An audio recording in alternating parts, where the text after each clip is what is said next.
या घे अजून एक घास सावकाश. घे अगं. गुड.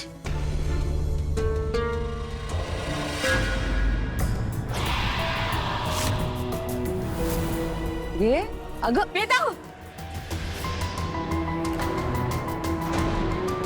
मूर्ख आहेस का तू? का आणलीस ही बाहुली इथे? माझ्यापासून लांब नाही तिला. या बाहुलीला कुठेतरी फेकून दे तू. नर्मदा, दादा, ही बाहुली मला माझ्या नजरेसमोर नको आहे. आत्या तू वेदावर का ओरडतीयस? आणि आता हे नवीन काय सुरू केलंस तू बाहुलीचं?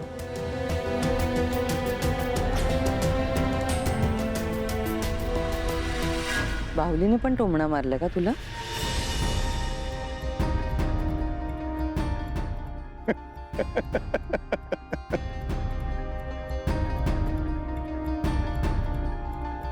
what nonsense is this?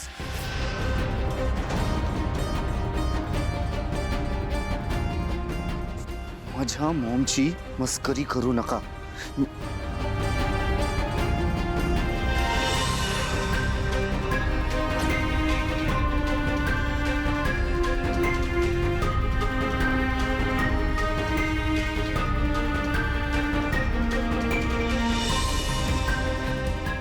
आणि तू मॉम, खर तर ना अक्कल तुला नाहीये. सतत स्वतःचा अपमान करून घ्यायची सवय झाली आहे तुला. आता नाही कोणी विश्वास ठेवत आहे आपल्यावर तर गप्प रूम मध्ये बसून राहायचं नाही. अरे मरू दे ती बाहुली. चल तू आधी चल. अजित एक मिनिट, एवढं सिरियसली का घेतोयस तू? नॉर्मल मस्करी चालू आहे ना. आणि तुला असं का वाटते की आम्ही तिची चेष्टा करतोय किंवा तिच्यावर विश्वास नाही आमचा? अजितने जर काही सांगितलं ना तर सगळ्यांना कळेल की मी बाहुली जाळण्यासाठी गेले होते. नको नको. तुला माहित नाहीये मॉम. अथर्व, काही नाही झालंय. चल. आत्या, मस्करी केली त्याबद्दल सॉरी.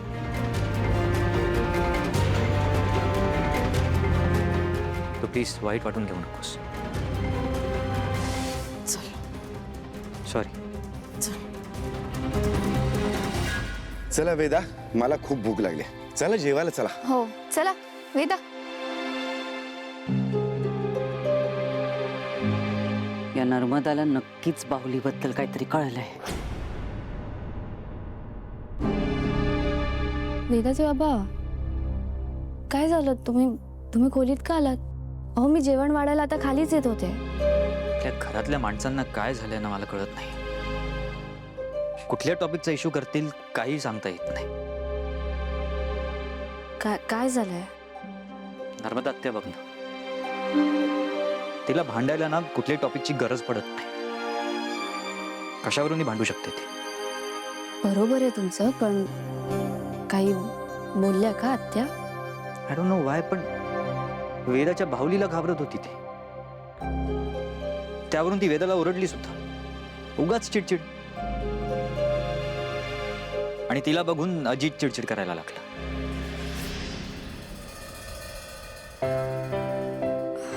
वेदाचे बाबा, तुम्हाला तर माहिती आहे ना की आत्या छोट्या छोट्या गोष्टी पण मनाला लावून घेतात. जाऊ देत ना.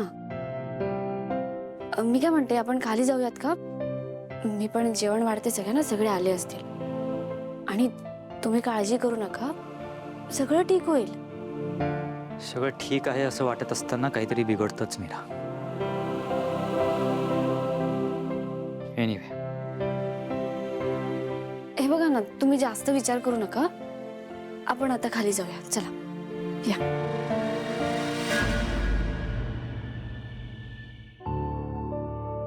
काय ग टम्मी, नर्मदा आजीला तुझं मॅजिक दाखवून घाबरलंस ना तू तिला? चांगली खोडकर झालीयस.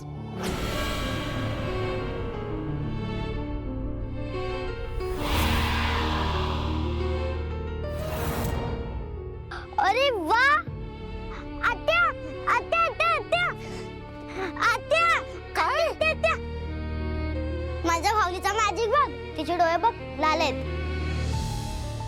वेदा कुठे काय? आणि काहीच नाही झालंय डोळ्यांना. काही डोळे वगैरे लाल झाले नाहीयेत. नाही आत्या, तिचे डोळे लाल होते. नर्मदाजी सुद्धा पाहिलं असेल म्हणून ती घाबरली असेल. वेदा अगं असं काही नसतं. आत्या थांब तू. थांबे, तुझे डोळे लाल करून दाखव. वेदा हे बघ असं काहीच नसतं. आणि बावलीचे डोळे का लाल होतील? नाही, वेदा सतत असं का बोलेल? नक्कीच या बाहुलीत काहीतरी आहे. आणि ते जर का खरं असेल तर वेदाला या बाहुलीपासून लांब ठेवायला हवं. मलाच काहीतरी करायला पाहिजे.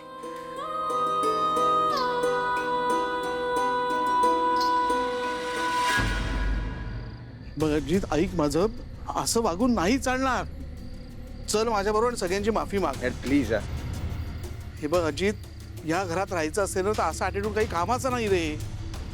यांनी घराबाहेर काढलं तर जायचं कुठे आपण? डॅड, एकतर तुमच्या फेल्युअरमुळे आपल्याला इथे राहावं लागतं आणि म्हणून मॉमचा होणारा सततचा अपमान ना मी सहन करून घेणार नाहीये.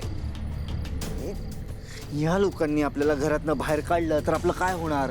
हा एकच थॉट असतो का तुमच्या डोक्यामध्ये? अजित,